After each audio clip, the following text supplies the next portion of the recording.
gentlemen, this is the main event of the evening. It's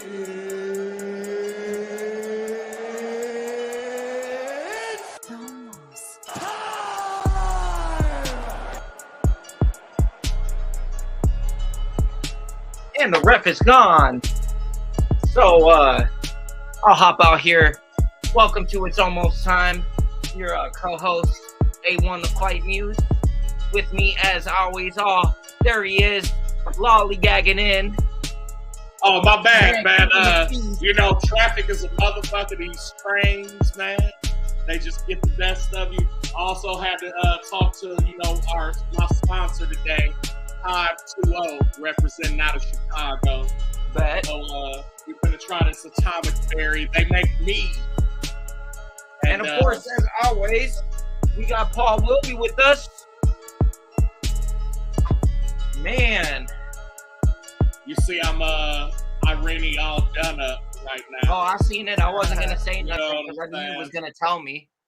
No, it's all good. I don't know if you be seeing the Easter eggs. So I be seeing out. everything. I be seeing everything. Even that non-fight of the main event last night.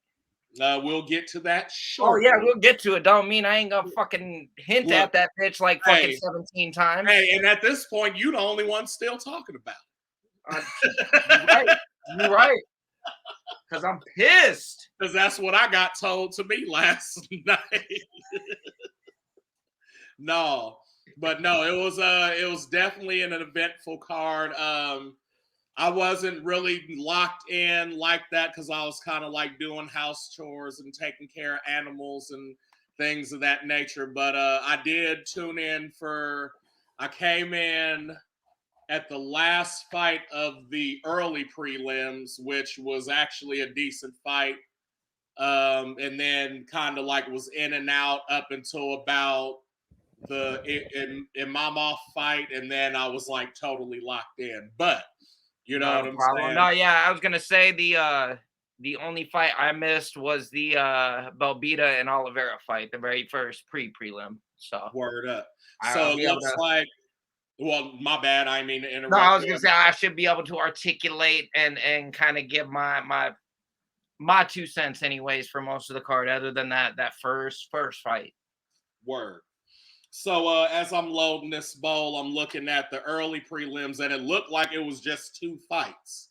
Mm-hmm. So it started like an hour before the prelims, which I looked it up, and I was like, oh, that's kind of weird. But then I seen it was only 2 fights for the early prelims, which, all right, you know what I'm saying? Do your thing. But the first one looked like a women's strawweight battle against Belbita and Oliveira. Belbita and Maria Oliveira. Or is it Brazilian Maria? Mahia. Yeah. That went, and from the looks of it, that went to a UD, unanimous decision, and the Romanian Belbita got it. All day. And yeah, I didn't see that one, so nothing to say really about that one. The second fight, or the final prelim was David Dvorak versus Steve Erceg. I had the privilege of doing a little bit more homework this week than normal. I'd had a chance to really dissect these fights, and I listened to a few of where I get my information from, and Dvorak was like a minus 200 or something going in, and Steve Erceg was like a plus 250 underdog. Yeah, and I believe Erceg was the first Canadian to get the win that night. Erceg is from Czechia, or no, from Australia. Okay. But when I was doing my homework and stuff, few different analysts actually said, hey, if you're betting on some dogs on this card, do not pass up Erceg. Dude has done enough. He'd kind of been on a tear to even get himself over into the UFC. another thing to mention again, he's from Australia, and I don't know if y'all caught how they were breaking it down. DC is like flabbergasted by what they got going on down under, like the way that they train, and he said that every MMA class that you go to sign up for, there is a minimal of 200 people per class. That is how big the shit has gotten in Australia right now. So we're probably going to be seeing some very good Aussies coming out there for the next few years. Doesn't surprise me they got Volk. Well, you understand that Australia was at one time the country that Britain sent all their criminals to. Oh yeah, yep. That also Australia houses like 90% of the most venomous shit on earth. Yep, and literally everything there is designed to kill you. Oh yeah, no, 90% of the continent is uninhabited. Like literally, just the like population of Australia lives in 10% of the land. That's how fucking crazy that shit is over there. I found a random fun fact though. When you're going down their highways and shit, they got trivia going on their road signs because it's so desolate and dangerous, and they want to keep you into driving. So they post trivia questions on one road sign, and you drive another couple kilometers, and you get the answer. Hell no. Yeah, no, I was kind of dope. Get off before that. What's that? What if I gotta get off before the answer? Hey, then Google that shit. What do you have Google there? Call it something else. Say what? It's called Crikey. Crikey. Download the app Crikey. Yeah, but yeah. Needless to say, Usyk got the decision. I only placed bets on 3 fights last night, and that Dvorak Usyk was one of them. Just put I think it was like $3 on the money line. Came out with $10. So definitely not a bad little come up for the first fight of the night. My first bet of the night. I basically paid for the rest of my bets because I don't do I do like $3-4 here and there. But yeah, shout out to Usyk because he got the shit done. He got signed off the fight too. What's that? Yeah. He got signed off the fight. He's officially out of the roster now. Okay, awesome. He deserves it. He fucking deserves it after that one. Came in and beat their ranked 10, I think it was. Dvorak, was number 10. Yep. Yeah, Dvorak was 10, and yeah, that's what they were saying. Like, this dude coming in and facing the top 10 already and like doing what he did. Like, and hanging with them. Yeah, like, yeah. Was he a replacement? Or was he like a last minute replacement? I don't think so. I don't. Yeah, it doesn't say that anything was canceled with him. So. Well, the Dvorak's probably fucking dumb, honestly, for taking a fight. He was. I was gonna say Matthew Schnell. That's right. Yeah, no, and I want to say it was like on like a 2 weeks notice or something that he stepped in. Right. So yeah, I was gonna say. But if I was David Dvorak and I was ranked 10, I would not accept a fight from a guy who's not in the organization. I'd just be like, nope. Oh, and he would have had every right to do it. I commend him though. I can respect him. Yes, I mad respect. Though. But that's the same situation though that Gilbert Burns was in when he fought Khamzat. Yeah. Like he didn't have to take that fight. Right. But he stepped up. And I mean both of their stocks got bigger because of that fight. I feel like Khamzat proved he was legit, but Gilbert proved, hey, I'm that dude too. Right. And I feel like that's the best Gilbert we've seen so far. Was against Khamzat? Was against Khamzat, yeah. That, and he looked phenomenal against Neil Magny too. Like just how quick he got in and got to the position and got the finish, man. Like that's how he should be fighting. Yeah, yeah. But yeah, that was it for the pre. Yeah, that was it for the early pre's, and then the pre's. The first one saw Kyle Nelson against Blake Builder. And Kyle Nelson was a plus 200 underdog too. And he was getting off, fam. Oh yeah, no Canadian doubt about it. No doubt about it, man. Like, and he was the first Canadian to pick up the dub for the night. Yeah, he was the first Canadian. There you go. Took Blake Builder's O, if I remember correctly. Yep. He was 8-0. He 8-1 now. Yep.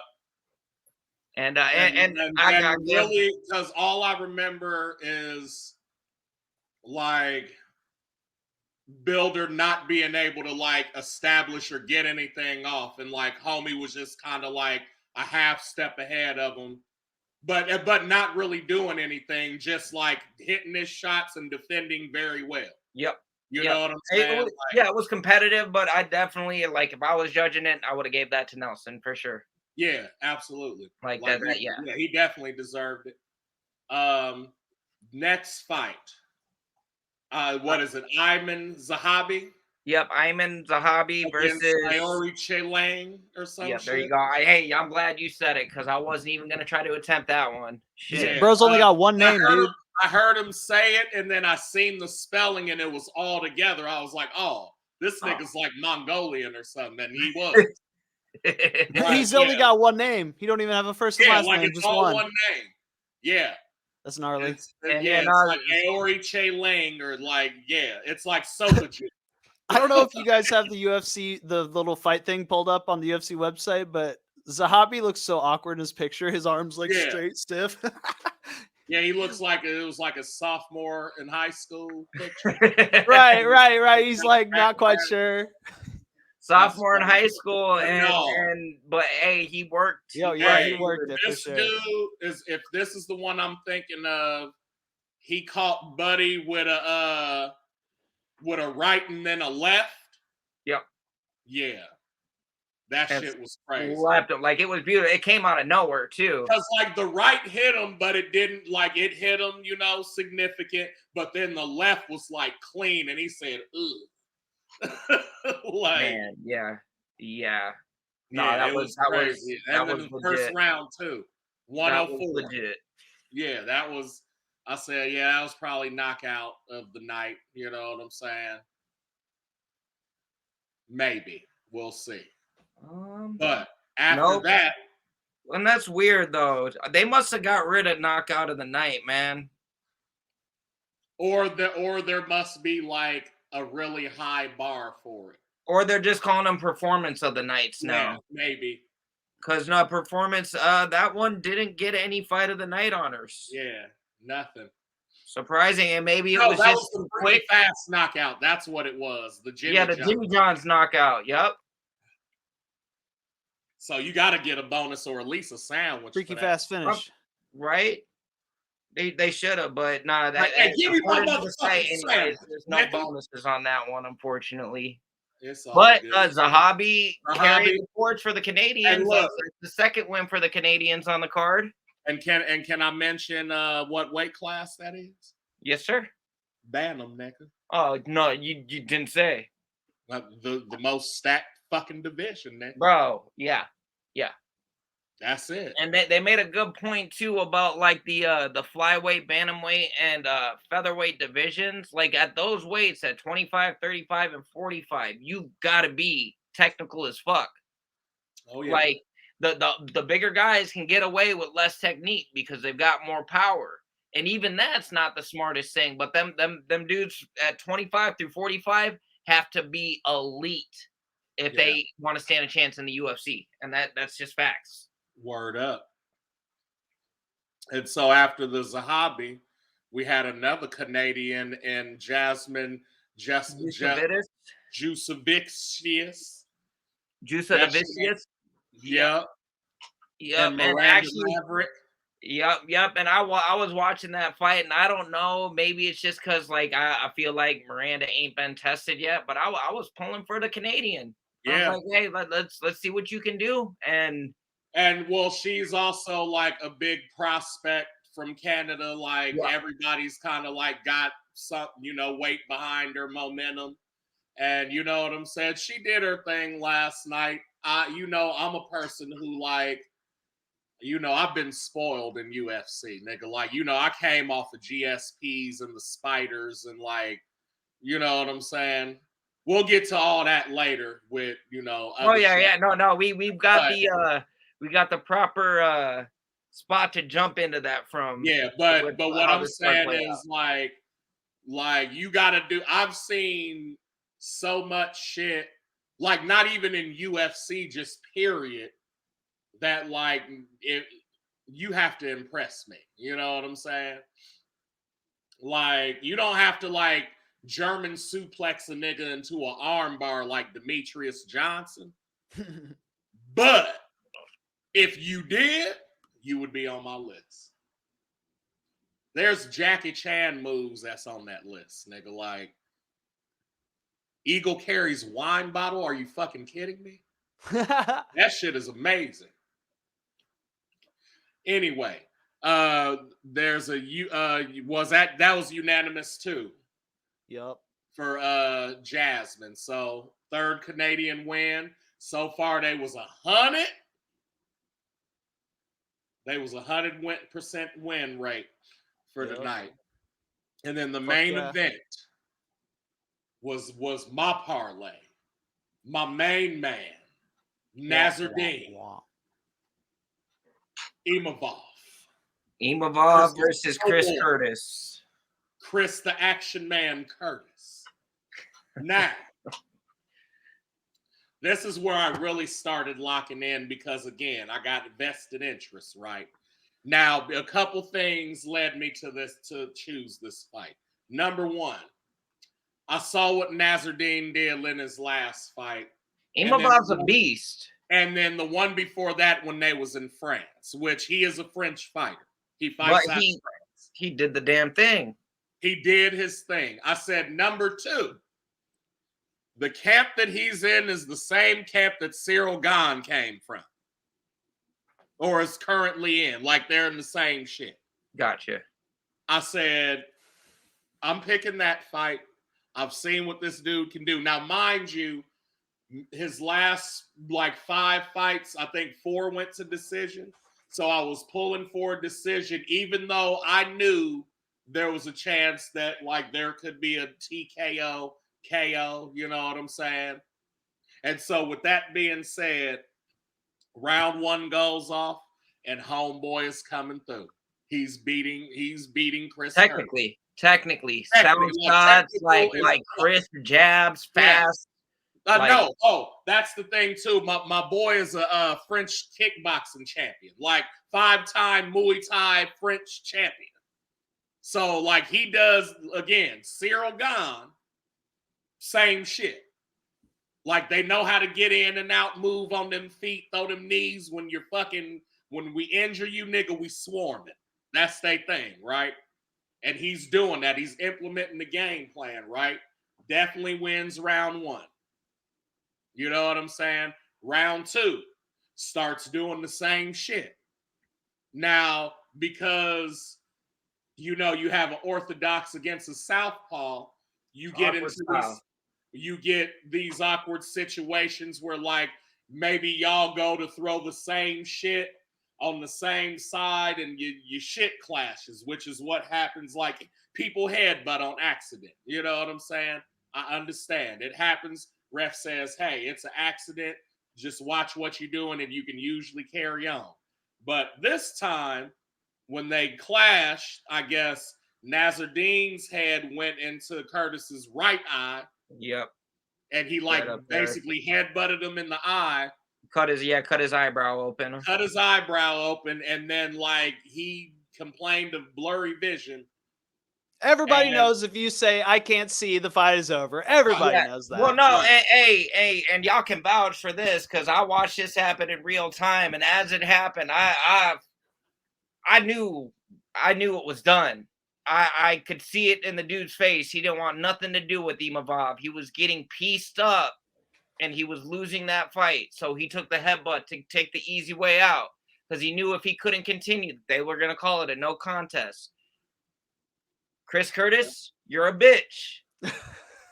And I will stand by that, dude. You got on Twitter over some words and shit, and you can't even finish a fucking fight, dude. Yeah, it sucks you got hit in the eye, but Imavov also got headbutt.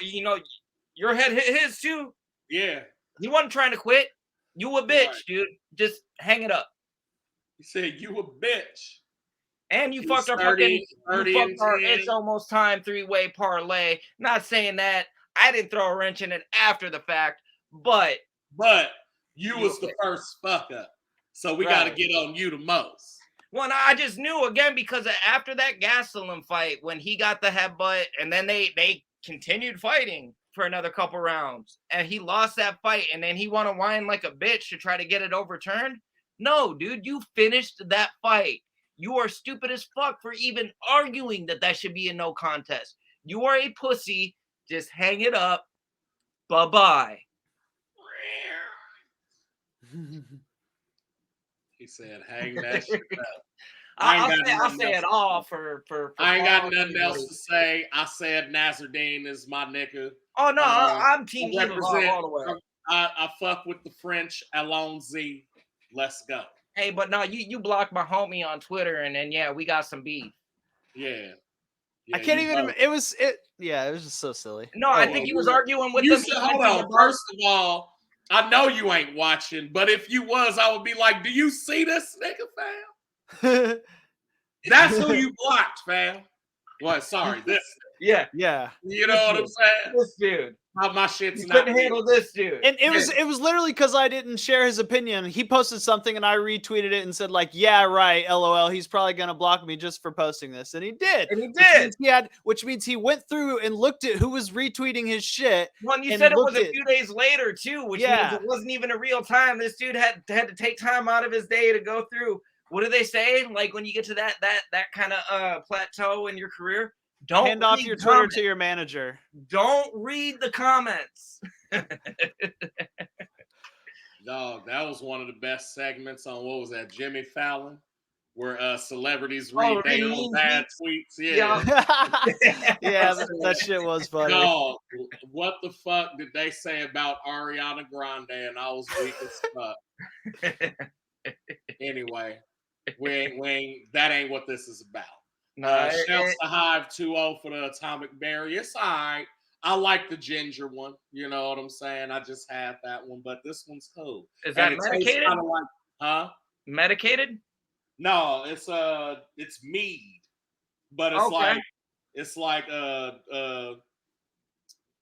fucking White Claw mead. Okay, that's fucking crazy. That sounds fire. It is.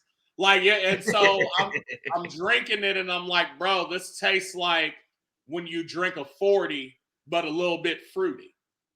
Like it's like a wine spritzer 40. I don't know. Okay. You know what I mean? Like, yeah. Because it's got wine in it, because of the mead. Did I do shit, that? But it's like got that malt, like that Schlitz taste. You know what I'm saying? And you drink that shit, and you like, ooh. 89 cents for a 40? You can't beat that.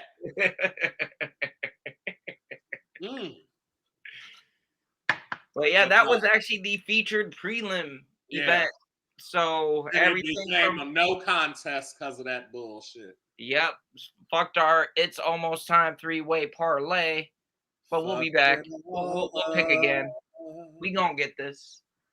Okay. Now we come into the main event. And that's with my mans. Starts it off.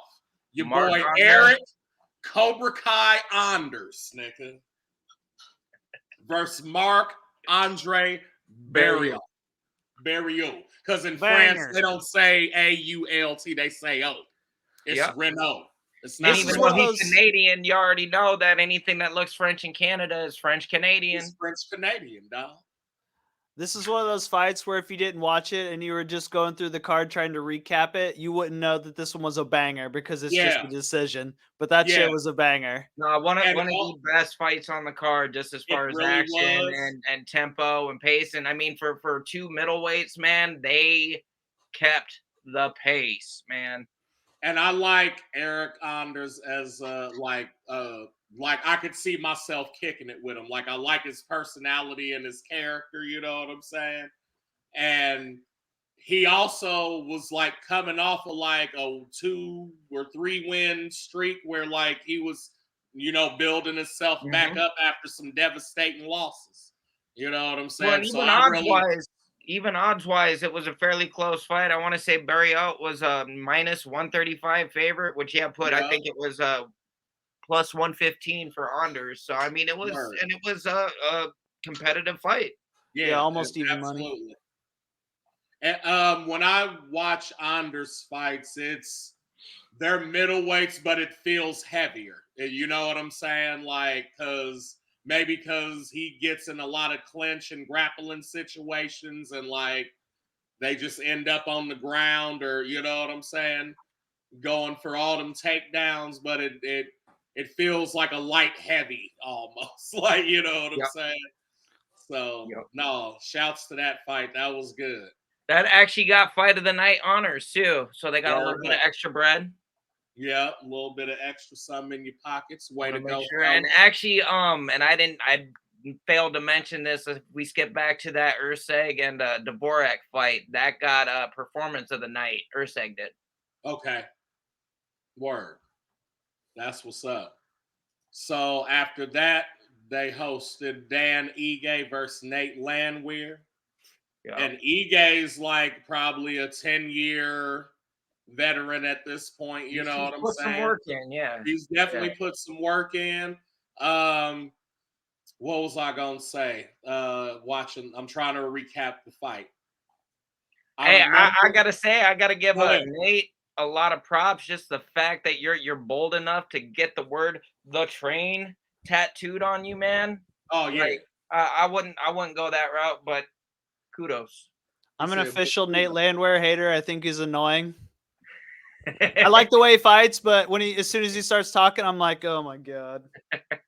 Now this fight kind of, I guess, surprised me because I personally, I like Ige. I've seen a couple of his fights. Don't really know that too much about Nate, but I didn't really see this as a fight to really be looking for, even though, you know, Dan kind of has a name. But yeah, it surprised me that they were going as hard as they were. They were, you know, and Ige ended up or what was it? Yeah, Ige got the win, unanimous decision. But there, even in the third round, there was some back and forth where Landwehr was touching him. Actually, kind of had him hurt there towards the end of that third round. Well, he kept hitting them with Ige kept hitting something, and I'm like, ooh, he was doing a body shot left hook or something that kept landing, and I'm like, man, that's fucking dangerous. You know what I'm saying? Because every time he just tagged him, and you're like, oh, yo, motherfucking pancreas is fucked up. Nate's one of those guys, man. He fights like Michael Chandler. He likes to be entertaining, and he'll fight crazy even though he'll take more risk because he wants to give the people a show. So, and for better or for worse. I respect that. It's the same with Gaethje. Yeah, you know, he knows that he could be fighting smarter and he could probably have 2 less losses on his record if he fought a smart way. But everybody knows why we love fucking Justin Gaethje. Yeah, is just this dude shows up and literally every fight, you know what you're getting, and he doesn't fail to deliver. He's gonna fight. Yeah. It doesn't matter who it is. Doesn't matter if he's losing. He's still gonna fight. Nate Landwehr. He's a fighter. He will always fight. I can expand upon that, but yeah. But yeah, Dan Ige with the unanimous. You know what I'm saying? Yep. Way to go on that. Next fight was Adam Fugit versus my boy Mike Malott. I have a theory that his name's actually Fugit, but they didn't want to pronounce it like that on air, so I think it is too. Yeah. I think they were being like too cautious. I would have been like, "Hey, it's Adam Fugit." That's what I was saying all night. I'm like, that's Fugit right there. Oh yeah, that's how I would run with it. I would run with it. No, Mike Malott. I'm really liking this dude right now. Oh, me too. I liked his little pre-fight interview that he was he's like, oh hey, I got 3 dubs. I mean, I got 2 in the UFC and I got 1 on Contender Series. Well, so we'll call it a win. And then I know I got 2 submissions and I finished one by a chokeout. So I'm gonna just continue with the trend and I'm gonna finish this fight too. And I was like, bro, yes. Yeah. No, he said I got 2 submission wins and 1 by knockout. Knockout. Oh yeah, that's right. Bro. I said I love this man. He said he's gonna knock him out. The Canadian way, nigga. Hell. I said hell no. He went in there, fam, and he delivered. Oh my God. Like he was throwing. Well, and he almost knocked dude out like 2 or 3 times. Yeah, almost knocked him down a couple times. But then ended up getting his world famous top 5 guillotine in the world. Nigga. I see why, because he didn't even have that shit in like proper and got dude to tap like that. I was watching some it might have been TikToks or YouTube shorts of like people talking about his guillotine, fam, and they're like, no, hell no. You know what I'm saying? Like I noticed it. You know that's got to feel good as a fighter where you got that one move. It don't matter what it is. It could be a kick, a punch, a submission. But when word starts getting through the fight community, like, oh, that dude's guillotine, nah, you don't want none. Like you got like the ego boost you gotta feel when knowing like your guillotine's like that. Yeah. Hell yeah. Yeah. And speaking of performance of the night for Mr. Malott as well for that submission. And that capped off the Canadian fights on the card for the night. Fun fact, Canadians went undefeated on this card. Flawless victory. Shout out. Hey, nothing but respect for real though. In Vancouver, bro. The home team, great. Yep. Love to see it, honestly. Yep. Yep. And now speaking of Vancouver, they wanted this next motherfucker to be their citizen. And Charles Oliveira versus my man Benny. Yeah, DuBronx versus Beneil Dariush, man, co-main event. There was a lot riding on this fight. Everybody knew the lead up. Everybody knew whoever won this was basically probably getting the next shot at Islam Makhachev, the current lightweight champion. And I backed the wrong horse on this fight, man. I think most people did. It was hard to look at the accomplishments and the body of work that Dariush had put together to even get himself to this spot. It was like I thought it was his time. He had legit gone through everybody they put him against that was supposed to beat him, supposed to keep him down. He got through everybody except for this dude. I was looking at their resumes before, and then like don't get me wrong, this is what Oliveira does. This is not a surprise. He was the underdog. He is on every card. And he brought it to him, man. Caught him with a kick that he blocked and still got him to stagger, man. That's how you know you throwing power. When you throw something and they block it and it still hits them and hurts them, that's something else. I personally got a theory too. Needless to say, the ended in the first round by TKO, and justifiably so. I don't see Dariush having recovered from that unless it was at the end of the round and he had 60 seconds, and even then, it was just Ollie was going to touch him again. He made his argument, not that he really needed to, but he said he wants Islam next. He don't care if he has to fight Makhachev in his own backyard. He will go over to Russia to take that fight. He said he's ready. He said basically we saw him at 10% that last Islam fight. Said he came out last night at 120%. So I don't believe that. Hey, you know whatever makes right. What motivates him and keeps him controlled delusion. Go in there with that same energy. Yeah, 100%. Like that, and I don't know. I feel like he kind of that first Islam fight. I don't know if there was something off with him. Like, cause he tapped super fucking quick on that. Like, I don't even feel like that shit was super deep, but he just part of him, I don't think wanted to be there. What I do think happened though, what I feel like some fighters should start taking into consideration, they all got used to with the pandemic being home and being around their families and getting that family time in between fights and stuff. And that's one of the hardest things about being a fighter when you have a family. Is when you start hitting them training camps and you got that fight week and you're going to be gone. You're going to miss a lot of stuff.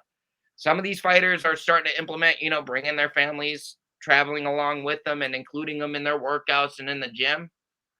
Personally, I think that is making them soft. Like you go into these training camps, you go into fight camp to become a killer.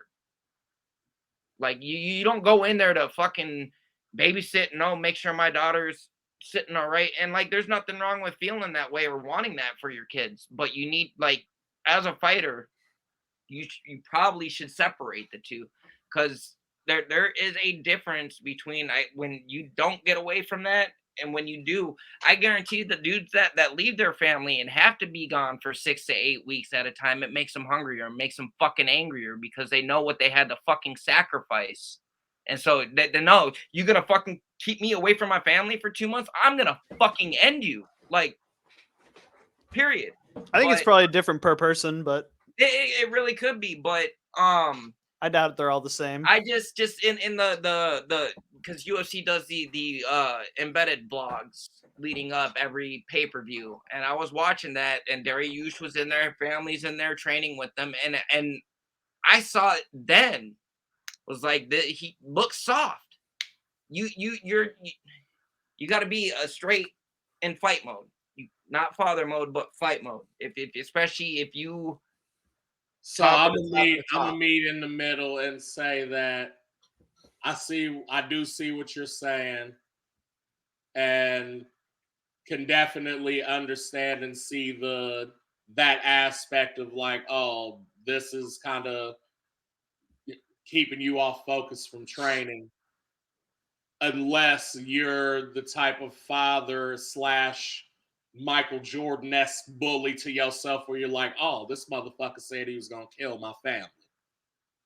And so I have them here as 1, to protect them, and 2, when I see this motherfucker, he's fucking dead. Yeah. But another case in point, even like with the Gilbert Burns versus Bilal Muhammad. Gilbert, that whole fight camp, had his family in his training camp. And I want to say, even this wasn't his first camp doing that. He had done that for the Magny fight as well, to where it might work better for Gilbert than what it did for Dariush. And again, this could be speculation. I could be just talking shit and not know what the fuck I'm talking about. But me, just in my mindset, me knowing, like, if I did this and I knew I got 8 weeks, I got to prep for a fight. As much as I'm miss my kids, I'm going to go in and it's going into straight kill or be killed mode. Like, I'm going to for the next 8 weeks prep myself as mentally as much as I can, to where I'm ready for this war, man. And I feel like it takes the edge off a little bit, or it might, when you got your family mixed in with that. I bet there's a lot of guys like that. I just bet it's not all of them. That's all I'm saying. No, and you're correct. Different strokes for different folks. But that I feel like could have been a contributing factor to how Dariush performed. Let me remind you of A Tale of Family. Shut the fuck up. No, and it ain't Fast and Furious. That's where I thought you was going. Fuck. But it is a tale nonetheless of family, in which there's these 2 brothers, and the older brother goes to Thailand to fight and ends up getting his back broke in a match by the head motherfucking Muay Thai champion in Thailand. And he said, nigga, I'm finna avenge that shit, because fuck that nigga. But even before fuck that nigga, your brother tried to tell you, hey, I went to this nigga's locker room. Don't fight this nigga, man. It's different over here. And he said, man, what you talking about? I'm going to give him some of these. I'm going to give him some of these. Nigga, you don't know what you talking about, little bro. And he said, no, fam. This nigga was kicking the wall. And shit coming down off the ceiling, nigga. If that's you, he's going to break you. And then he got broke. And that nigga said, I'm going to use that and muster up the strength and go to this old ass nigga in this village with this fine ass daughter. And he going to remind me of why the fuck I'm doing this shit while I'm kicking this tree. You know what that movie is, nigga? Frozen, nigga, by this.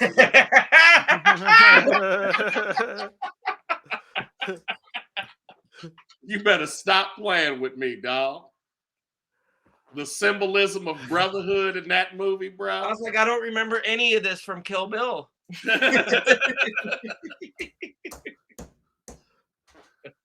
I said that's kind of my thing now. I'm gonna go through and describe a familiar ass movie and be like, you know what that's from? And even if they say the right answer, just be like, no, nigga, Big Trouble in Little China. No, that was Kindergarten Cop. That was Kindergarten Cop 2 with Matt Damon. I forgot they did a whole ass second one, didn't they? Yeah, with Dolph Lundgren, fam. Man. And Bill Bellamy too, which I thought was weird. I'm like, why are you in this? Dolph's in this, but why are you in this? Anyway, but yeah, that brings us to the main event of the evening. Man, the main event, bruh. After long thought about this, right? Because again, and I want to go back, and you can go back as the guest in earlier episodes, and I talked about this because I said we had the Volkanovski-Makhachev fight, which, in my opinion, is still the fight to beat. The fight of the year. Fight of the year so far, still. And if you're gonna say Jones was, I'm gonna say no because we knew that was gonna happen. Yeah, no, exactly. No, it can't be a fight of the year if you already know the outcome. It was pure domination. It wasn't even a fight, man. Like, dude got his neck and it's like, give me this. I'm gonna take that gold from you too. It was a good. I can't say like fight, but like we wanted and needed to see that. You know what I'm saying? So for that, okay, cool. And then the Alexa Grasso, that shit was like kind of like, oh, okay. You know what I'm saying? But this Nunez and Aldana, it's so much shit to unravel and unwrapping this shit, right? I mean, that there's like I'm saying there's a lot of shit going on, fam. And I could simplify it. Huh? I could simplify it. I mean, you can try. I mean, it's not very hard. I mean, only one of the bitches showed up to fight last night. But that's what I'm saying. That's one aspect of it. Like, so what I'm talking about is, okay, like, let's start from the bottom, okay? Here we have the champion, Amanda Nunes, right? Let's list her accolades. Been active since she was 19 years old in the UFC. You know what I'm saying? Had the belt since 2017 when she beat Ronda Rousey, who also retired after that. Hasn't lost the 135 belt. No, it was the 130. She hasn't lost the 145 belt. Yeah, there you go. Never lost the 145 belt. Only lost 135 one time and immediately got that bitch back. And her only other loss was before she got the belt. She's had a couple. She's had a few, actually. She's 16-2 in the UFC. In the UFC, and I want to say she's only got 4 losses altogether.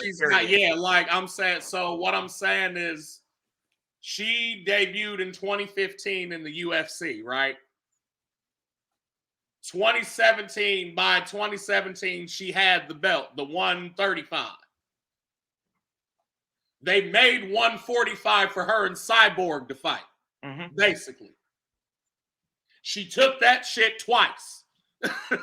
You know what I'm saying? And since then, ain't nobody fucked with 145. Oh no, and I was kind of trying to think about it. And the last title fight we had at 145 was the Megan Anderson fight.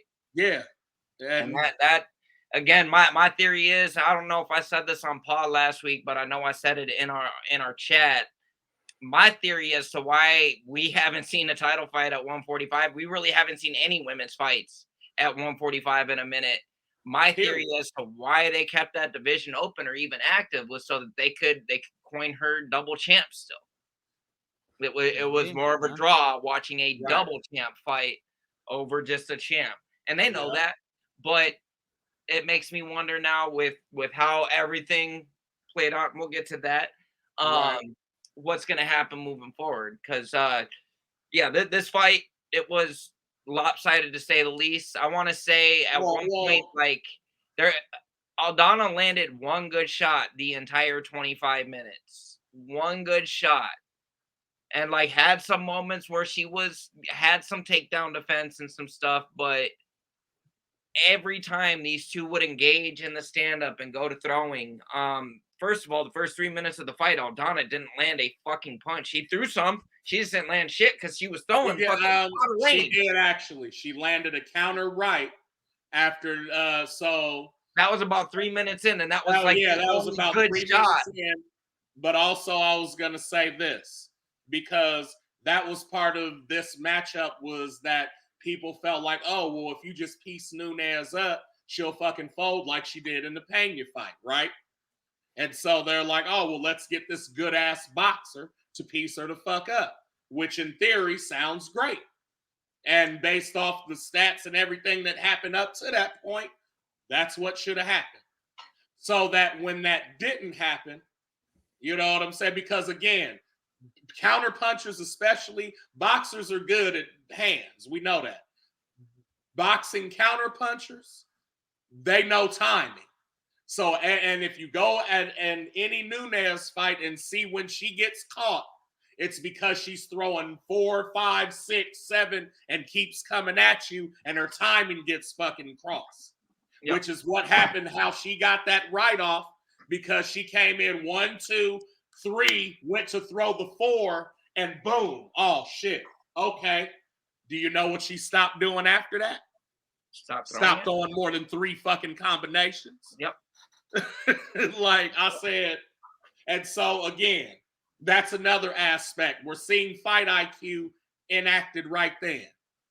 We're seeing the lioness go to work. And then even after, like, before round 1 was done, she already knew, because the next 4 rounds that happened, this bitch just went in there and was trying shit.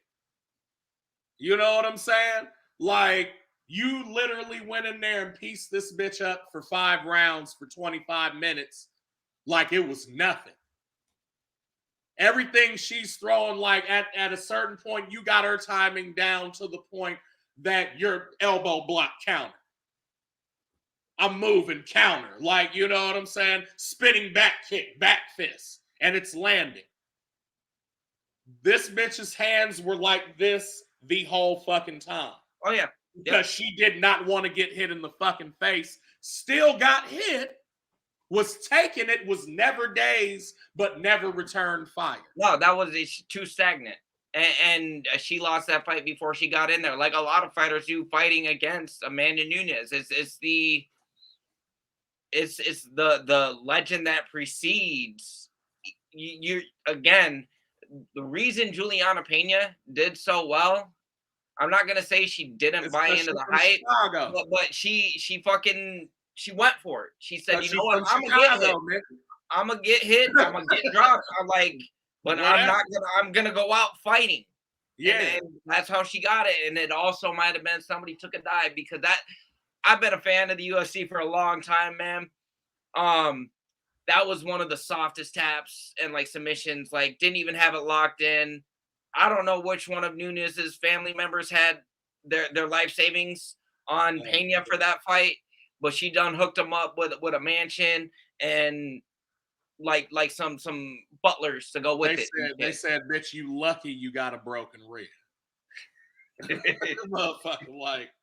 Well, no, and I feel like and Nunes even there in this fight last night, man, I feel like she kind of gave it back to Aldana for doing it, because if you watch when she, like, I think it was in the 4th round and the 5th round when she had her down and mounted, she was tearing that midsection up with just these little gut punches, man, and you could tell Aldana was not liking it. She goes, "Oh, you're gonna break my opponent's ribs? Here, I'm gonna fuck your ribs up too a little bit. I already done fucking dominated you. I'm gonna go ahead. I'm gonna ride this out, get this decision." so I had, like I said, I put money on 3 fights last night. It was the Urseg fight, the Dariush and Oliveira fight, and then the main fight. I backed Dariush in my prior bet, so I didn't win that. I had put I think it was like $4 on Aldana for KO by TKO or KO, and it would have been a like $28 pay. It was a good payout, like if it would have hit, but we all know it didn't. Me being the worried motherfucker that I am, and I can't let anything sit. I also put some money. I think I put $2 on Nunez to go to a decision, and so I made $6 back from that. Anyways, I think I started out in my betting account with like $24 or something, and I ended my night with 28. So not bad. And most of it was on the Ursig fight. Got a little bit back there from the Nunez, but I don't know. I should know better ever betting against Oliveira ever again. I don't care how fucking underdogged he's ranked, man. The older he gets, the more good it is to bet against him, which is it's so hard. It's counterintuitive. Yeah, no, it's weird. It's weird as fuck. But no, he is like one of the few fighters that like almost every time he's been ranked an underdog, he's come through. Other than this Islam fight. So another thing about this main event is the defense of Aldana was not that of a trained professional, but more of a bitch at the club trying to get a bitch off of her. Like there was a lot of like, the stand-up defense was better, obviously, because she a boxer. Right. She's trained that. But no, I agree. Even as far as the takedown defense, the ground defense, it was non-existent. And they've made a good point. I mean, and they'll probably continue to make this point. The days of being a one-trick pony in MMA is over. At least have to be a rounded fighter. Not to say it's over, but to be a champion, you do have to be well-rounded. Yeah, no, I'm not gonna say you can't be a fighter. Defensively, like if you offensively box and that's how you get off, cool, because you can prevent other shit. But gone are the days of like, oh, my jujitsu's so tight that I don't have to do anything else. Yeah, no. The point nowadays, the best thing to do is taking your best attribute and then finding ways to build off of it. Like, oh, I got some great jujitsu, so if I got some jujitsu, that means I can reverse or maybe transition and get a better position to get a finish, or like not even a submission per se, but like some ground and pound or just something. It's better to be building off. Just the same with these guys with hands. Like, yeah, you can put somebody out, and there's a good chance if they go down, you should be able to get on top of them and pound them out. But also be training, because occasionally, sometimes there's some dudes that just won't go out, and you might need to wrestle them a bit. You might need to mix up in some jiu-jitsu in there. So yeah, you can be a specialty fighter, like a specialized style, and still be a fighter. But if you want to be a champion and a dominant champion at that, nah. It's you can't do it with one thing. Right. Yeah. Speaking of too, so the decision, obviously, if y'all haven't figured it out yet, Nunez retained her 50-44, and one judge had it 50-43. Yep. 2 50-44 and 1 50-43. And what did Amanda do? She cut the gloves off, put the belts down, started screaming, and she said, that's one of the most dopest retirements, just energy-wise. Like, she was hyped. Yeah. She was like, yo, I came from nowhere and became champion. And then I became double champion, which was unbelievable. Now I'm finna go be a family woman. I want to be a better mom and a better person to my family, not only here, but in Brazil, nigga. She want more financially stable. She want more time to line up that three-way with her jiu-jitsu coach and her wife. Yeah. That's what it is. Because I don't know if you've seen the looks they was giving each other. No, and I reminded you in the chat, I said, hey, she came out because we was arguing because, my girl believes that the entrance music tells a lot about if you're going to win. It gives you a good idea of how you setting the energy. Right. And so the way Aldana came out, and you mentioned that, she came out to the fucking last song. It was the final track for Kill Bill Volume 2, which is a cut. Yeah, which is a cut. But the way she came out, I'm like, man, she not feeling this, dog. I said, and that music, even though I knew what it was, I was like, no, that's some basic bitch ass shit. And so I said that, and then A1 gonna talk about, well, what about Nunez coming out and she ain't even listening to her shit? She got headphones on. I said, first of all, motherfucker, she coming out to a Rihanna Ultra mix from fucking Nico or something. That we can't even hear. That's unreleased. I said, and she listening to fucking whatever the fuck she need to listen to hype up for the fight. Rihanna's for us. Nigga, she got Baby Shark in here. You know what I'm saying? Dude. Like she need Baby Shark to get it popping. Let the lioness listen to Baby Shark, nigga. Because you see what happens when she does. If I see Miss Nunez during fight week, I'ma ask her, hey, in the headphones, was you bumping Baby Shark or not? Bro, and I swear the word got out, man. The Olivi Claw was gone last night. What? Something's happening, bro. I ain't seen it in a few cards now.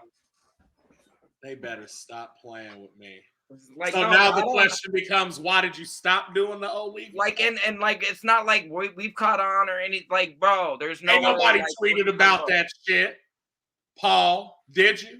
I don't think so. I'm about to just go to Twitter and type in Olivia Claw, though, and see if anything pops up. Yes.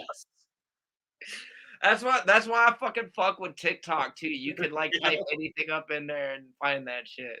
Yeah. And then find 50 other things that are like it. Ain't nobody talked about the Olivi Claw. That's an exclusive to It's Almost Time. No, for real. I'll fight somebody over that fucking title. Because look, I don't know if y'all know this, America, but I be motherfucking off psychedelics when I watch UFC, nigga. Because I see everything. That's how I know when niggas is winning and niggas ain't winning.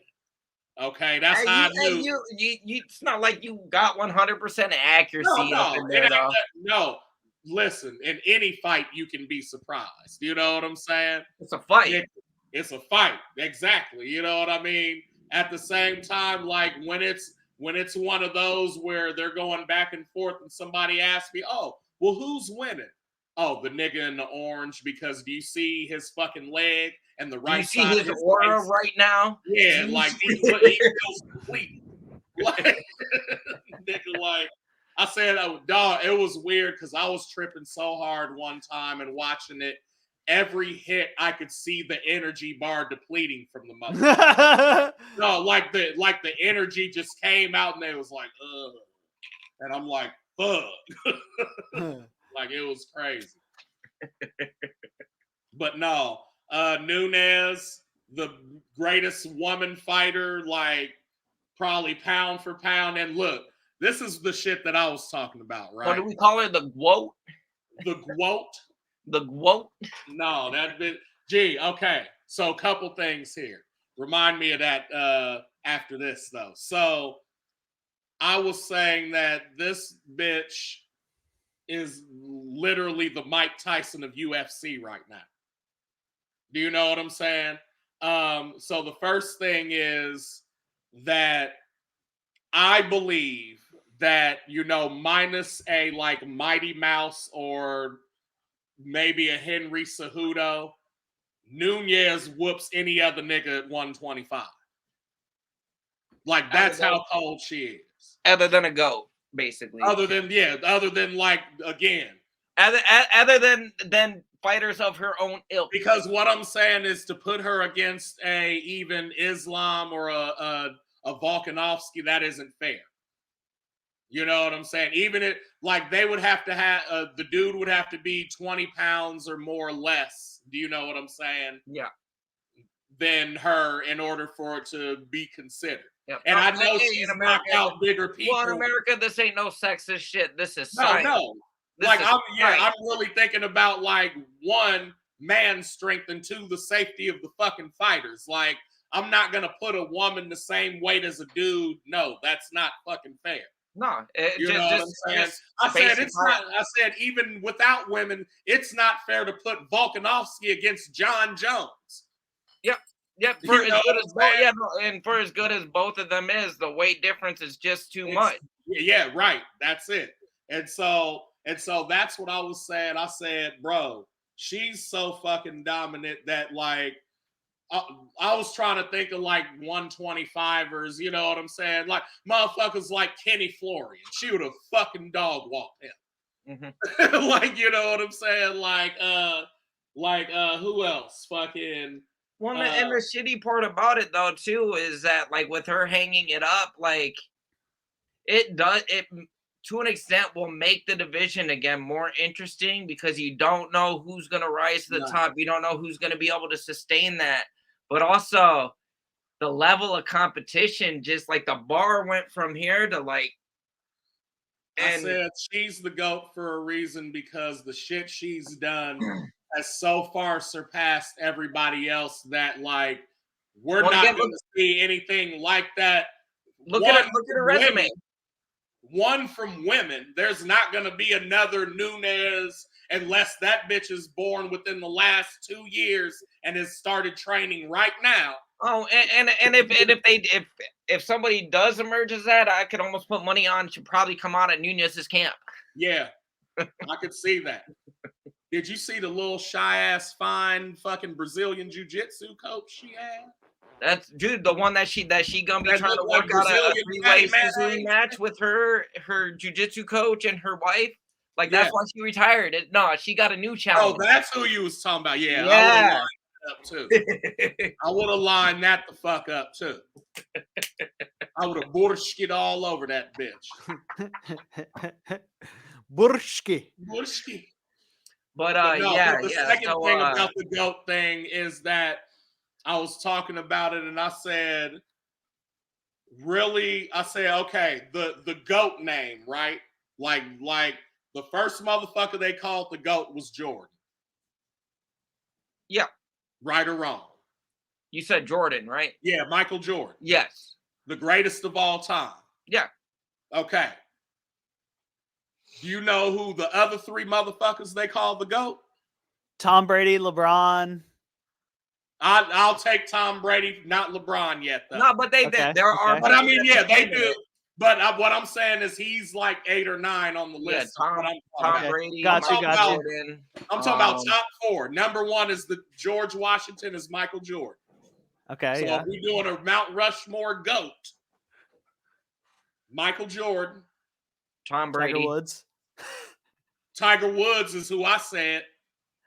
Tom Brady would be on there. I could put Tom Brady up there. As much as you know how much of a diehard Aaron Rodgers fan I am too. Yeah. Like, right. And I don't recognize Tom Brady on there. But if Tom's going on there, then after him, I'd say even before him, probably. Well, maybe. No, yeah, before him was Serena Williams. Okay. That bitch is the GOAT. They said that. Like, she's the best tennis player. How Nunez is the best fighter. You know what I'm saying? Oh, yeah, Mario Andrade, that race car driver. Yep. He's GOAT status in the race car scene. But that's so what I said was Michael Jordan, Tiger Woods, Serena Williams, Amanda Nunes are all the GOATs. Like, and motherfuckers and will not dispute that. Right.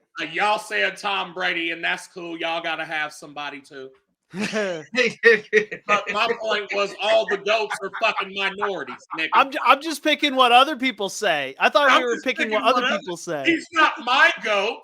Yeah, no, and like I said, that I was going basically. I don't even watch football. If I had to pick my GOATs, like Rodgers is going on my list. Well, and it's not about accolades. I'm not saying your GOATs. I'm saying, nigga, if Stephen A. Smith was talking to you, you wouldn't debate those 4, 5. Even with Tom Brady, he might. The only reason Jones gets debated is because of some of them tests, and that again, that the way testing was and what it is now, it's night and day. You know, so if it happens again moving forward, fuck yeah, I'm gonna believe it because of how rigorous the testing is and how like they can find the smallest amount of anything in people nowadays if they look. I got another one for you, Muhammad Ali. Oh yeah, without a doubt. And so to go with your argument too, my GOAT is Mike Tyson because that's my era though. Yep, exactly. You know what I'm saying? But I don't disagree with Muhammad Ali being that, and only because Tyson says Muhammad Ali is that. So, and is there a debate for Kobe being a GOAT? Oh hell no, no, because he's baby GOAT. That's little bro. I mean, that was the passing of the torch, though. That's what I'm saying. That's little bro. Jordan could have did that shit with anybody. Yep. And seeing he's not going to do that to me. Yeah, no. Lakers had to put a super team together. Yeah. And the Bulls just like Jordan's like, nah, give me Scotty and Rodman, and I don't care who else you put on here. We got this. We're gonna make it happen. Yeah. That's still I still ain't watched basketball since them days. I don't give a fuck if you go to Croatia. Tony Kukoc got to be that nigga still. You know what I'm saying? Like that type of shit. I said niggas had Kukoc jerseys. Yep. Before Doncic and all these niggas, like before Stojakovic, nigga, like he was the first foreign niggas was rocking. Yep. Like, it's true. Yeah, it's true. They said, nigga, give me that Kukoc number 7. No, bro. I said she definitely goes up there. And like the class she had last night, I was like, man, I really love this bitch. And like, it's gonna suck not seeing her fucking fight. It's like if Jackie Chan was like, hey, I'm not doing stunt shit no more. And you're like, oh, it'd be a sad day. Yeah. But fuck, man. Yeah. Like, so any speculation, y'all, as far as who you think they're gonna run for the now vacant? We were just discussing that, me and my Tamra. Cause I looked at the standings and like it's still, I don't think it's updated like that yet. It's got like the fights and stuff, but Nunes, and then it had Pena 1, Raquel Pennington's 2. So I think they run that 1 and 2. 1 and 2. And then Ketlin Vieira's 4 and Home is 3.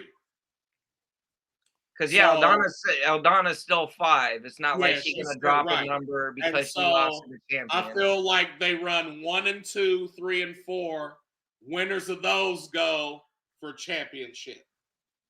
You know what I'm saying? Like, I don't think they're gonna do it right away. Oh yeah, I feel like Aldana gonna have to fight a few more times before she's even considered after that shit. No, DC said that shit. He said a couple things that have me weak. So the first one was, he's like, man, she's got a long road to come back and like has to really step her game up and mix some shit in there. But the other thing was, he was like, man, Aldana just looks like, oh, it's round 3 and I'm still in here and I got 2 rounds to go. No, it's like when you get to that point, you get to round 3 and you're like, oh my God, I'm still here. How did that happen? How did that happen? And I'm like, but DC, like, and DC, he's gotten better. I'll give him credit because he's gotten a lot better at commentating and actually doing his homework on the fights and stuff. But there was a couple fights. What was it? Hold up, let me look at this card because I remember. I think it was the Dvorak and Usyk fight. Man, DC had a fucking hard on for Dvorak. Like anything Dvorak would do, did you see that? Did you? Oh my God! But fucking on the same fucking token, when Usyk would do something like got a reversal of position or some shit, crickets. And it was funny because I was bitching at my dad. I'm like, oh, fucking clown chew DC being biased over here. And fucking sure enough, something happened. And literally it was crickets. Nobody said nothing. And I was like, see, how are they? Like, he can't even say that something happened. That's how biased he's being. Right. Like, but then he had to go on and interview him after the fact. I was like, yeah, you eat your shit. You eat your shit, motherfucker. But no, all in all, DC has gotten better. It's just, again, there are some fights and some commentators. Bisping is the worst at it. Any fucking UK fighter is on that card, and he's got a fucking, goddamn hard on for these motherfuckers. I get it, man. But it's not good for the UFC. No, like I don't know though, because think about who used to announce all the Bulls games, right? Marv Albert. And who has the coldest sound bites from Bulls games, nigga? Marv Albert.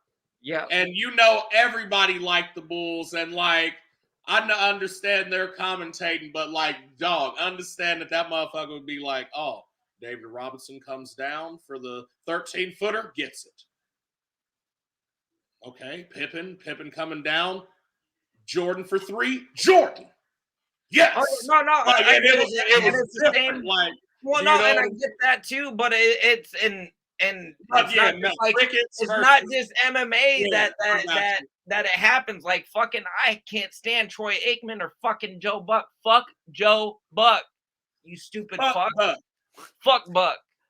Like, for real, I cannot stand dude because he is biased as fuck. Like, him and Aikman, anytime they would commentate Packers games, bro, they had nothing. Like, would do little slight fucking put downs. Like, bro, you don't think we catch this shit, and you have nothing but like your fucking nose up the fucking opposing QB's ass about how fucking fantastic he is, and I'm like, dude, he ain't shit. I'm getting heated, bro. Why they getting on the picture with fucking Tim Tebow and Eli Manning, where that nigga, they was like, this nigga got mad dad energy in this picture. Y'all seen that shit? Bruh, it's a picture, and I think the tweet was like, imagine telling like one of your kids that one of these dudes was like the top prospect in the country at the time and like led all these stats, and the other one actually has 2 Super Bowls. Yeah, as a 2-time Super Bowl champion. Yeah, it was Tebow and Eli. Yeah. And Eli, bro, is giving off straight dad vibes. Like fucking khaki pants with the tucked in shirt, the New Balances. Like, bro. That shit was crazy. But what do we got coming up here? The next one is Victorian Cannoneer, the Killer Gorilla. I don't know how to feel about my mans because, like, I really seen you and you kick Anderson Silva's leg off, and I'm like, oh, this motherfucker's for real. But then since then, you kind of been hesitant on motherfuckers. Like the gorilla ain't quite been a killer. Well, and my nephew said that he thinks that Cannoneer might be on the downswing, similar to Diego Sanchez. And I said, why do you say that? He goes, did you listen to his last post fight? Did you hear like how like off the walls? And I didn't catch it. I'm gonna have to go check this out. But like, we'll see what happens. And I'm gonna be pulling for Cannoneer on that one just because Cannoneer's my guy. I also can't really stand fucking Marvin Vettori. Same. Like, nah, dude is like a dirty Italian, man. I think he plays a character. I think he plays a heel. I don't like it though. And then, like when Triple H first came out, bro, I fucking hate him too. The game. I'm not a fan of the heel, but like I fucked with Triple H when he was D-Generation X, and then when he flip flopped and went over to the corporation. And like was working for Vince. I said, no, fuck you. Hey, he did good at what he did because I fucking hated that dude still to this day with a passion. Like, and I'm sure I would because it made sense when you did the pedigree. When you were Triple H and did the pedigree, you were just an asshole.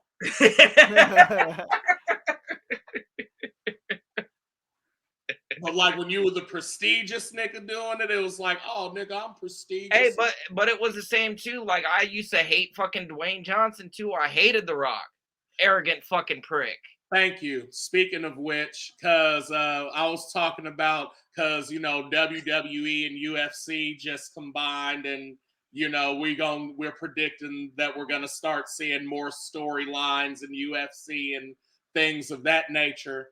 And so I was talking about how I said, you know, Conor McGregor kind of became that of UFC when like I was talking about how I'm trying to remember how it started.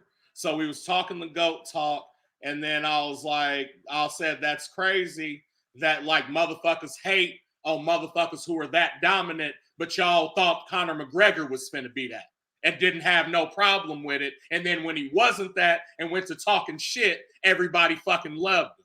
And then he became basically the Rock of UFC. And my girl was like, well, The Rock talk shit like that? I said, hell fuck yeah. I said that was one of the most disrespectful motherfuckers. Bro, that's why people fucked with That's them. why kids went to detention in 8th grade. Was for saying shit he said. Yeah, it doesn't matter what you're talking about. Like, bro, I'll slap your Rudy Poo candy ass. I can't do your detention. Like, trying to rock bottom people in the hallway, nigga, detention. I was watching this little compilation of a bunch of guys talking about shit talk in the NBA, and a bunch of them said that Larry Bird was one of the biggest shit talkers in the NBA. Yeah, and he'd back it the fuck up, though. Yeah. He'd tell you what he was going to do. He'd be like, I'm going to go right over there at that corner rook, and I'm going to jump shot it right over your head. And then he would just do it, and you couldn't do anything about it. That was one of the best basketball rivalries was Bird and Jordan, man. Yeah, that because both of them niggas talk shit and could do everything they said they was gonna do. And to this day, still have mad fucking respect for each other because of it too. Yeah, like that. You're good, Rook, but you ain't that good. I said, but after Jordan had 3 rings, the level of shit talk that he exceeded to, fam, was unfucking matched. He talked shit to himself. Yeah. I was gonna say, that's how cold. And do you blame him? Do you no, blame hell him? no. Hell no. But what I'm saying, dog, one of the best stories was from fucking Kevin Garnett, who, let me remind you, was really that and just didn't get a ring till later. But the whole time was like dominant, like in the playoffs, all-star pick, like, you know what I'm saying? And he's like, yo, so I remember getting in, and he was like, it was me and Tim Hardaway. He was like, we was at, you know what I'm saying, running, gunning, like, yeah, we got him, boy. You got him, he said. And then Jordan came in, and Tim was like, hey, don't talk shit to him. And he's like, motherfucker, what you mean? You know what I'm saying? He said, bro, I went down, boom, blazing real quick. I said, what's up, old man? He said, biggest fucking mistake of my life, G. He drugged the shit out of me. For the rest of that time, and kept saying, hey, young blood, you good? Need some water or something? You need to sit down? And I'm like, bro. I said, no, fam. It's some people you just don't talk shit to. Can you imagine if somebody talked shit to Nunez before they fought, like really meant that shit and was like, oh, no, bitch. Like some Leon Spink shit to Tyson, nigga. Yeah, that's still one of the worst fucking knockouts in boxing history. What he did to that man. I'll be right back. You Betty good. Spaghetti. Betty Spaghetti, fam. Yup. No, I was like, that felt like, you know, watching that event last night felt like one of them staples in time. Like, I'm like, bro, like, I'm gonna tell my grandkids, hey, y'all know this bitch y'all got now? Look up a bitch called Amanda Nunes. For sure. A lioness. And like, she gonna have highlight videos like Tyson, nigga, in like 10 years with Final Countdown playing. When she fucking folded Cyborg up against the cage, dude. And then hit her with that one and just walked away. Yeah, dude. I said she did that when she fucking kicked Rousey in the face and then just walked away. I said, that's how you know. Yeah. That's crazy. One thing I also think that could be cool for 135 is I know fucking Valentina Shevchenko was trying to get the rematch with Nunes for a while, so maybe she'll try to come down and come up and be double champ. Yeah. That'd be dope. That's what I said too. I didn't realize that Aldana and Alexa Grasso was in the same camp. They got the same grappling coach. The homeboy that filled in like a month ago. I didn't know that either. Yeah, fam. I said, and that nigga's tight. Like, he came in that fight and like did his thing. Like on some, he was like 3-day notice too, or something. Like, oh, I want to say it was on that same card when Grasso won the belt. Fucking nuts. That's crazy that Alexa Grasso's champion right now. I thought Shevchenko was unbeatable. Yes. But I also said I think Shevchenko needed that time off, or like, you know what I'm saying? Right. It's like, it was like she lost and was like, yep, I lost. I'm gonna take some time, but I'll be back. Like, you know what I'm saying? Right. And that's cool too. You know what I mean? It's better than whatever the fuck Rose Namajunas doing. Yeah, we haven't heard a peep out of her for a minute.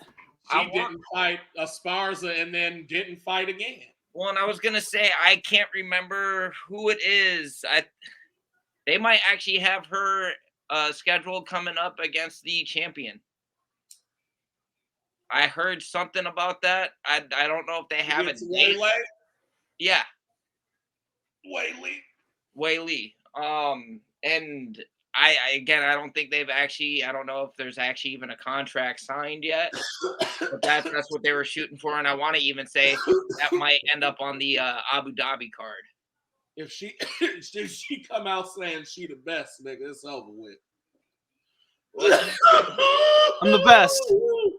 I'm the best. I'm the best. I'm the best. I'm the best. I'm the best. Remember when Anthony Smith was getting beat up by Johnny Walker? He's like trying to hype himself up. He's like, "You're attacking my family." No, bro, he's like, "What?" I think dude had PTSD and got flashbacks of the moment of that home invasion, and like, cause like, and even Johnny was like, "What? What did I do? What do you say?" Yo, what? You're attacking my family. That nigga said no. No, what? Hell no. He's like, "Ref, something's wrong with this guy." Yeah, well, so we have the Vittori Cannonier card next week, and then another fight night after that is Emmett and Taporia. That's June 24th, and then I think there is there's another one. So there's 3 fight nights coming up. Magomedov and Strickland. Yeah. And then you already know. UFC 290. And look, man, I like Yair, but fuck. Like, if that nigga, he might have to do capoeira in this match. There's some unorthodox shit to get it. This is something that Volk ain't like super familiar with. Yeah, you know, that's what I feel like. That's why I feel like they matched him up. I mean, yeah, of course he's interim champ, and you know what I'm saying. You got to see that, but yeah. Well, and I mean that is. I think there's 2 title matches that night because Moreno's running it back with the Pantoja too, who's actually been one of the few people that have been able to give Moreno a run for his money. Like he's got a over him. And the fight before that should be a co-main. Whitaker and Duplessis. Man. And personally, I feel like that Duplessis ain't got it for Whitaker, but I could be wrong. I'd like to see him get past it just because I want to see Izzy get his hands on him. But it was the same thing too. Like when Izzy and Pereira ran it back again. Like everybody wanted Pereira to win, and it wasn't because they disliked Izzy. It just made the division so much more interesting with Pereira as the champ. I guess I'm the opposite of y'all, where I'm like, I want to see the motherfucker rise up. Like that's why I was pulling for Chimaev too, because I'm like, if this motherfucker really comes out of nowhere and becomes champ, like essentially Cyril Gane did for a little bit, you know what I'm saying? Like before he fucking lost, but like, yeah. Like, but that, and that's the thing is like, okay, that belt changes, but it's like, dog, when So when you seen Spider, right, and you're like, oh shit, this nigga's different. And then he fights for the title and gets it, and then defends the motherfucker multiple times, and each one of them fights is a different fight. You know what I'm saying? Like, that speaks volumes on a motherfucker that, like, knows, like, hey, I'm not just going in here and, like, holding a motherfucker back. Like, no, this motherfucker was, like, he was defending, but he was attacking. Like, he was on the offense. Like, and it was. I got to correct myself from about 3 minutes ago. Rose does not have a match coming up with Zhang Weili. That's actually happening. UFC 292. Weili is fighting Amanda Lemos or whatever. Lemos, yep. Yeah. That's the same card as Sterling and O'Malley too. And Chris Weidman's making his return that card as well. Saying that. I was just looking up his record and shit. Who's he fighting again? Brad Tavares. Brad Tavares, yep. Yep. That's stacked too. I was just looking at Weidman's resume. Nope. I think I want him to get it, but I don't see it happening. I don't want him to get it, and I don't think he'll get it. I wouldn't say it's that. Nobody can make Paul happy. He's just mad at. What I'm saying is, no, I like Aljo. Aljo is the champ, right? Yes. But what does he have? 2 defenses or 1? 3? Okay, so all Jan, 3. yeah, it's been Jan, Dillashaw, now Cejudo. Dillashaw all of those, you basically kept them niggas from getting the belt. Yeah, no, that's the thing too with Aljo. That's the thing I don't like. And the only fight that he did finish out of them was Dillashaw. Dillashaw was fucking hurt. Like, it was an easy fucking kill. Right. But yeah, both the Jan fight and the Cejudo fight went to a decision. That's one of them. Well, that's one of them fighters, and it sucks for him that's his style. And not to say that he's not capable of finishing, because he's the fucking human backpack. Like, dude knows what he's doing. But since he's become champion, and again, I just feel like he got it the wrong way to start out with. The fact that he took, like, the way he took it, I don't know if there's going to be any amount of fights or defenses or anything he could do to get people to forget that. So I forgot it as soon as he beat his ass legit right after that. But even that fight was close. I'll give it to him, but it was a closer fight. It was. I thought he won close enough. I was going to say that again. I reiterate, I might be desensitized, coming from, like, Street Fighter and early at UFC and Mortal Kombat moves and shit. So I've seen some shits. So my thing at this point is, we're 30 years into this shit? Yep. At this point, you need to be like, okay, so again, Nunes was a dominant ass champ because of what? Silva was a dominant ass champ because of what? Before Ngannou left, he was on his fucking way to being that. Look at Ngannou's last fucking 3 fights in the UFC and how different they were. And the strategies he had to implement. All great-ass champions now are well-rounded. Even if, like, that shit ain't you offensively, defensively, can't nobody fuck with you. You know what I'm saying? So yeah, you're a defending champ 3-time, but what you literally have defended. You know what I'm saying? Minus, like, probably the second Jan fight is the closest you've done to doing any type of damage. Because this Cejudo fight was a split. Right. And a split in his backyard, in Aljo's backyard, and he couldn't even get all 3 judges. Right. I respect playing the rule set and winning by points. I respect it for what it is. Only in ranked play. You're exploiting the rule set to the best of its ability to get a win, and I respect the efficiency in that. Not in pubs. In ranked, I got you. If it's a championship match, okay, maybe. But other than that, Nigga, you supposed to go for that. Leave it there. Or don't come home. Win within the rules. Look, I'm not saying kick niggas in the dick. Right. You know what I'm saying? But like, and I don't like watching that shit, but I respect it for the win. That's all I'm saying. I respect it. Hey, he need the shit out of him when he was on the ground. Greg Hardy did the same shit and got a DQ. So, and he just got his monkey ass knocked out in boxing. So you probably need to stop. Man. Speaking of stopping, we coming up on that hour and a half. That 90-minute mark. And I'm supposed to be on the track and shit. Maybe. Hey. There you go. Yeah, hey, I know you said you 5:30 planned, so it worked out pretty good then. Word up. But yeah, take it. We'll make it meet back here, same time and same place next Sunday. Same bat time. Same bat time. Now, also while we're here, do we want to do any kind of parlay pick before we dip? The parlay. It's always way too early for me, but I will make an attempt if we want to. What are we doing? The Vittori? Vittori Cannoneer. Yeah, actually, you know what? I'ma just let's do some homework. Yeah, let's do some homework. Not because for real, the only odds they even got out on this shit is the main fucking event.